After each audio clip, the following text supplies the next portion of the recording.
bienvenue dans Café Cerasus. Cerasus est le latin de cerisier, un nom qui nous est cher et que nous partageons. Nous sommes deux sœurs, Ambre et Odeline, et nous adorons discuter de sujets divers et variés, tout comme partager le silence. On s'accorde le droit de ne pas tomber d'accord sur tout, mais on respecte profondément nos avis, quoi qu'il arrive. Nos réflexions sont bienveillantes, sans jugement et évidemment non exhaustives. Installez-vous confortablement, c'est votre rendez-vous réflexion et complicité avec Café Cerasus, le podcast d'échange et de partage en toute douceur au pied de notre arbre fruitier. Ce temps de parole est tombé comme une évidence après nos multiples échanges sur tous les sujets du quotidien. Car même en vivant ensemble, puis séparés, même en se ressemblant tout en étant totalement différentes, notre grande passion reste quand même de débattre, surtout quand nos opinions sont différentes ou nuancées. Dans notre société, les langues se délient de plus en plus et selon nous, les gens osent enfin dire ce qu'ils pensent et affirmer leurs croyances, quitte à choquer ou à dérouter. Ce podcast se veut bienveillant, il est donc important de rappeler que les opinions ou les commentaires que l'on pourra avoir ne sont en aucun cas des jugements. Bienvenue à vous!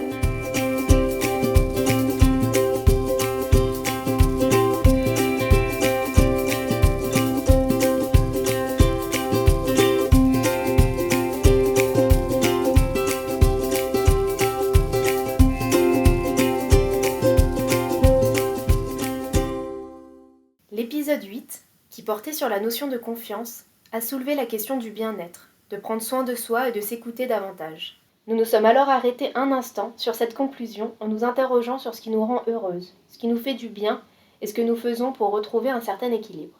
Et nous avons réalisé à quel point chacun de nous possède ses propres méthodes pour aller mieux et au moins tendre à un apaisement. C'est découlé aussi des questions sur ce que signifie être heureux ou heureuse, ainsi que sur la définition du bonheur et de sa quête infernale.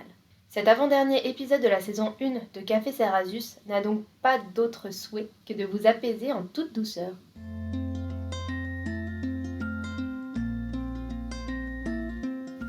Alors tu m'excuseras, mais je vais commencer par une petite partie coup de gueule. Comment le challenge bonheur va vous réapprendre à être heureuse ? Le bonheur, votre meilleur atout beauté. Voilà 2 titres d'articles que j'ai pu trouver dans des magazines féminins. Et il y en a encore à l'appel. Tu parlais en introduction d'une quête infernale du bonheur. Et si tu as raison, je pense également au diktat du bonheur qu'on retrouve énormément depuis quelque temps. Il est parfois compliqué de se rendre compte que tout dans la vie est question d'équilibre. Selon Laurence de Villers, et je cite, « Cette quête du bonheur se heurte toutefois à d'imposants obstacles. Tout d'abord parce que le bonheur est toujours celui des autres. En ce qui nous concerne, c'est quand survient le malheur que l'on se rend compte que l'on a été heureux. Il n'y a pas de certitude du bonheur au présent. » Fin de citation. Il faut être heureux tout le temps, ne jamais se plaindre parce que certaines personnes vivent des choses plus dramatiques que nous, etc. Et ça me rend un peu furieuse, tu vois. Ce n'est pas parce que c'est pire chez les autres que nos sentiments sont invalidés. Et comme dit le dicton, il n'y a pas d'arc-en-ciel sans pluie. C'est sûr. Elle rappelle également que, et je cite, « L'homme est condamné à perpétuellement osciller entre frustration et envie. Autrement dit, la recherche du bonheur ne rend pas heureux. » Fin de citation. Pour ma part, je dirais que je suis d'accord avec cette phrase. Combien de fois j'ai pu entendre des gens autour de moi être amers, de se rendre compte à 20, 30 ou 40 ans qu'ils n'avaient pas accompli ce qu'ils s'étaient promis de faire pour être heureux. Le fait de voir ce que l'on n'a pas plutôt que ce qu'on a fait est une chose qui me dépasse, car on évolue avec le temps, on rencontre des personnes qui nous font changer d'avis, et un objectif se modifie sans même qu'on y pense. Attention, je trouve ça important de se fixer des objectifs et d'avoir des projets, mais le meilleur moyen de ne pas s'en vouloir et d'en profiter pleinement est de se dire que ces derniers peuvent ne pas se réaliser, car on aura fait autre chose.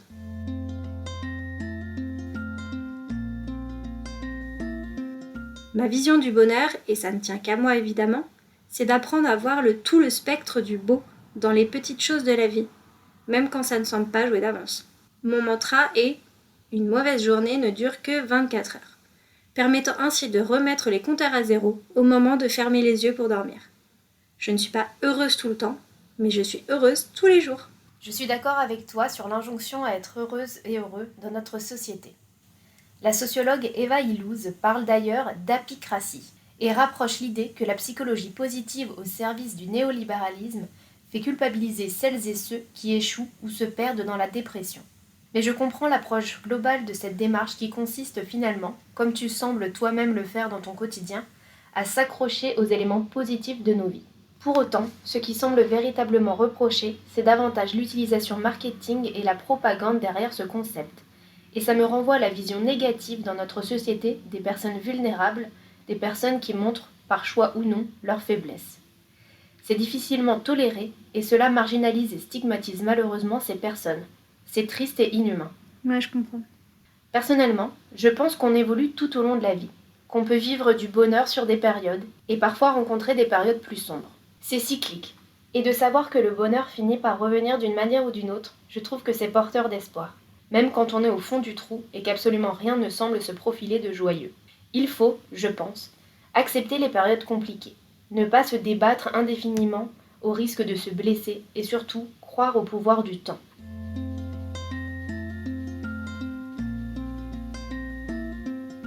Tu sais à quel point je suis impatiente. Et pourtant, je mûris de plus en plus là-dessus. Et je sais que le temps est un allié, et qu'il guide vers l'apaisement de l'esprit, car il en aura permis une certaine compréhension. Bertrand Vergely avait écrit une très belle phrase disant que, et je cite, « Le bonheur rend idiot. » Et c'est bien ainsi. L'inverse n'est pas vrai. La bêtise ne rend jamais heureux. Fin de citation. Cela m'inspire, et me rappelle que les moments où je suis le plus heureuse sont les moments où je me sens libre d'être moi. Libre de sauter partout si je le veux, libre d'aimer, libre d'être idiote. Oui, je comprends. Et finalement, libre d'être toi entièrement. Vergely, que tu cites, dit « Il n'y a pas de bonheur sans une lutte intérieure pour se supporter soi-même. On n'est pas soi parce que l'on est heureux. On est heureux parce qu'on en est soi. » Voir le bonheur comme une philosophie plutôt que comme un plaisir en définitive. Et pour autant, même moi qui suis plutôt quelqu'un de positif, j'ai mes moments de doute, de tristesse, de déception. Passer une deuxième année loin de mes proches pour mon anniversaire à cause de la pandémie, ne pas avoir de motivation après une grosse journée de travail, etc. Je suis tout à fait d'accord qu'il faut accueillir les périodes plus sombres et savoir que ça ne sera que passager. Mais alors, comment faire pour garder espoir ? Comment trouver les outils pour ne pas s'enfoncer ? Ici, je pense que chaque personne est différente et qu'il faut un gros travail sur soi pour savoir analyser ce dont chacun a besoin. Pour ma part, de temps à autre, ça va être de ne pas parler du tout pendant toute une soirée, que l'amoureux me laisse dans mon coin avec mes idées et mon cerveau qui tourne à 1000 à l'heure, mais savoir qu'il est là si j'ai envie de partager le silence. C'est aussi aller me balader car j'adore être entourée de nature, ça m'apaise instantanément. Et ça, je pense que c'est plutôt un truc de famille du côté de ma maman.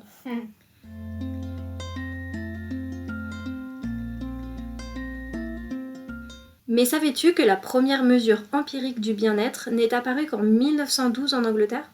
Et que la première étude internationale concernant le bien-être a duré 6 ans, de 1957 à 1963. Elle a été mise en place par Cantrill, porte sur 20 pays différents et rassemble près de 20 000 interviews. Le but étant de faire la comparaison des niveaux de bien-être en fonction des pays. Et pour moi, la surprise a été que, dans les pays riches, les sondés ont tendance à être plus heureux. C'était il y a 60 ans, donc il faudrait refaire un point là-dessus, mais dans ma tête, les pays riches sont tellement dans une course à la performance et aux résultats que j'aurais pensé le contraire, tu vois. Je suis effectivement surprise des résultats de cette étude et même sceptique. Mais comme tu dis, ce n'est pas une étude récente, donc énormément de choses ont évolué. Pour revenir à ce que tu disais, je suis d'accord sur le fait qu'on ne peut savoir qu'individuellement ce qui peut ou non nous faire du bien et nous apaiser.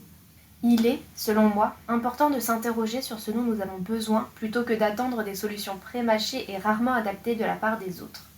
En effet, j'ai récemment lu un article super intéressant montrant que l'empathie et le fait de se mettre à la place de l'autre sont quasiment antagonistes. Finalement, se mettre à la place d'eux, c'est voir la situation de l'autre selon sa propre vision, expérience, personnalité, ressenti. Cela consiste bien à les chasser de leur place, à la leur usurper pour s'y installer, comme l'écrit Anne-Laure Ganac. Ouais. Alors même que l'empathie, c'est comprendre la vision de l'autre et ne pas calquer la nôtre. C'est simplement laisser chacun ou chacune à sa juste place et être dans une écoute active.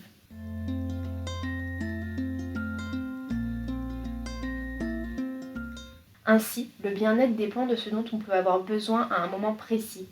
Parfois c'est être seul, parfois c'est voir du monde, parfois c'est rentrer dans son cocon ou parfois c'est voyager. Aujourd'hui, Plus d'1 an après le début de la pandémie en France, j'ai clairement envie et besoin de faire la fête, de voir du monde, de débattre avec des inconnus sur le sens de la vie, d'être dans la spontanéité des folles soirées d'été. J'ai envie de chaleur, de rencontres, de lâcher prise, de danse, de rire à gorge déployée. Récemment, je me surprenais à gesticuler dans le métro parce que j'étais embarquée dans mes propres musiques. C'était n'importe quoi. En effet, la musique a une réelle dimension ludique et constitue une rupture avec le monde du travail, comme l'affirmait Éric Marlière. Et mon métier devenant de plus en plus difficile quant à la précarisation accrue des individus, j'ai besoin de lâcher prise. Et le bien-être, pour moi, c'est surtout ça. Ce fameux lâcher-prise, le rejet des contraintes et une déconstruction des injonctions acquises depuis la naissance. Ça rejoint la liberté dont je parlais. Et cette déconstruction qui permet entre autres de, et je cite, désarticuler les diverses composantes d'un comportement collectif, m'amène à me repenser, à comprendre mes comportements et ce qui me pousse à agir ou non. Cela peut m'amener à tenter de gommer la pression des injonctions sociales quand je réalise qu'elles ne me correspondent pas. Et surtout, à ne plus ou moins culpabiliser face à mes choix. C'est tout un processus, pas toujours simple, mais qui permet de me révéler autrement. Oh, que je suis bavarde! Et toi, t'es-tu émancipée de contraintes ou d'obligations pour gagner en bonheur? T'inquiète, on est là pour discuter, donc t'as le droit de t'exprimer. Je trouve ça ouf ce que tu dis sur l'antagonisme de l'empathie et de se mettre à la place de l'autre, c'est tellement vrai. C'est compliqué de ne pas donner son avis et de seulement se mettre en position d'écoute. Je n'y arrive pas tout le temps, mais j'essaye un max de dire « j'entends ce que tu me dis » plutôt que « je comprends » dans une situation qu'on m'explique et que je n'ai jamais vécue. Après, ça part d'un bon sentiment de donner des conseils et ça dépend aussi du sujet, mais j'essaye régulièrement de me faire l'avocat du diable quand une copine ou un pote est énervé sur un sujet ou par rapport à une personne. Si une amie se plaint de son mec, par exemple, qui ne fait pas ci ou pas ça, ou parce qu'il ne réagit pas de la même manière ou un truc comme ça, j'essaye toujours de lui faire voir le point de vue de l'autre, même quand fondamentalement je suis d'accord avec la personne qui s'énerve. C'est sûrement très chiant quand on est en face de moi, mais ça aide à désamorcer la colère en général.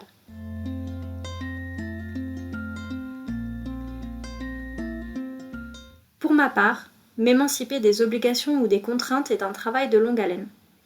Je suis quelqu'un qui aime bien être seul et qui aime bien ne rien faire et ne pas parler si je n'en ai pas envie. Autant que j'aime être avec mes copains en fait. Par contre, et j'y travaille, j'ai un gros souci avec la notion de FOMO ou Fear of Missing Out, la peur de rater quelque chose. Quand je reviens chez les parents, et tu es témoin, je cours dans tous les sens pour essayer de voir tout le monde. C'est hyper crevant et clairement moins facile avec un enfant en bas âge qui n'a rien demandé. Du coup, avant la pandémie, j'avais 90% de mes week-ends de pris, c'était épuisant. J'ai toujours un peu des coups de bourre, genre là en mai et juin, je suis blindée de week-ends, mais j'essaye avec le temps de me dire que c'est aussi très bien de rester chez moi, de prendre le temps de rien faire, etc. Encore mon ambivalence. Cependant, au-delà du côté personnel, on retrouve aussi cette injonction au bonheur et au bien-être dans la sphère professionnelle. De plus en plus, les entreprises mettent tout en œuvre pour que leurs employés soient bien au travail et développent les stratégies pour faire des activités d'équipe, etc. Qui n'a jamais entendu parler de Google et de sa politique concernant les animaux de compagnie ou sa restauration gratuite et illimitée? Vincent Grosjean affirme que la Finlande, la Belgique et la Grande-Bretagne accordent aujourd'hui au bien-être une place centrale de leur politique de santé au travail. Conférences et livres sur le sujet se multiplient. Tout cela n'est pas sans une arrière-pensée. Toutes les démarches du bien-être au travail ont un unique but, que l'employé soit le plus productif possible. Pourquoi rentrer chez soi à 17h pour récupérer les enfants et prendre du temps pour soi, quand tu peux rentrer à 20h car ton entreprise a une micro-crèche et des salles de jeu à disposition? Je trouve ça aussi fascinant que flippant en fait. Ce que tu soulignes est exactement la problématique de ce monde dans lequel nous vivons, et rappelle le concept d'accélération du temps qui a été mis en lumière par le grand Hartmut Rosa.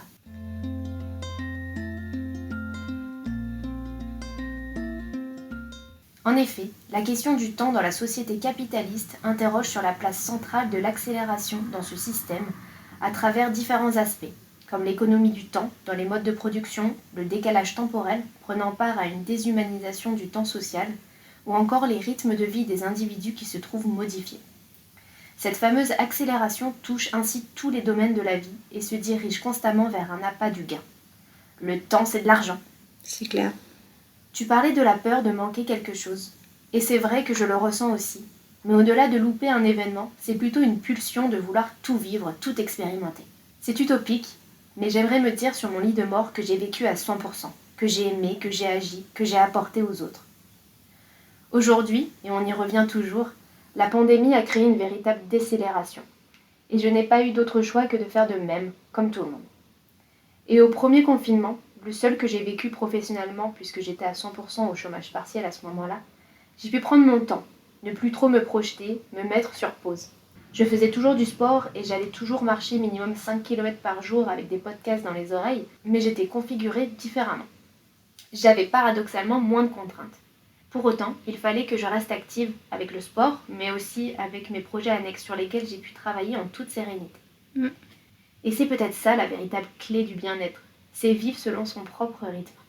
Certains ou certaines ont besoin de passer du temps à dormir, d'autres ont besoin de faire des activités artistiques, d'autres encore ont besoin de se défouler, d'autres dans la cuisine et j'en passe. Tout est ok. Il faut, je pense, s'écarter là encore des injonctions, s'écouter et ne pas culpabiliser d'être qui on est et ce dont on a besoin pour nous ressourcer. Et Dominique Bourdin écrivait que, je cite, « L'éveil de la liberté est le premier bonheur. Donc tentons d'être, toutes et tous, libres. »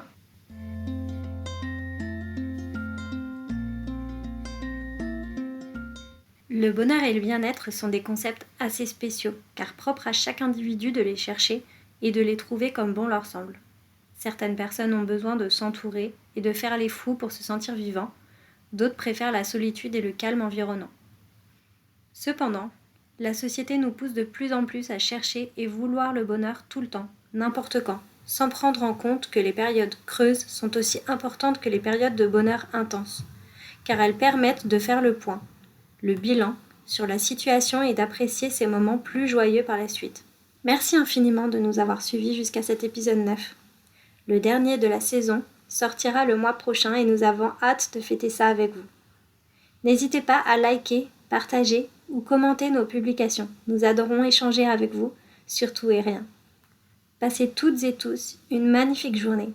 Et rappelez-vous, la vie est toujours plus douce sous le cerisier de Café Zerasus.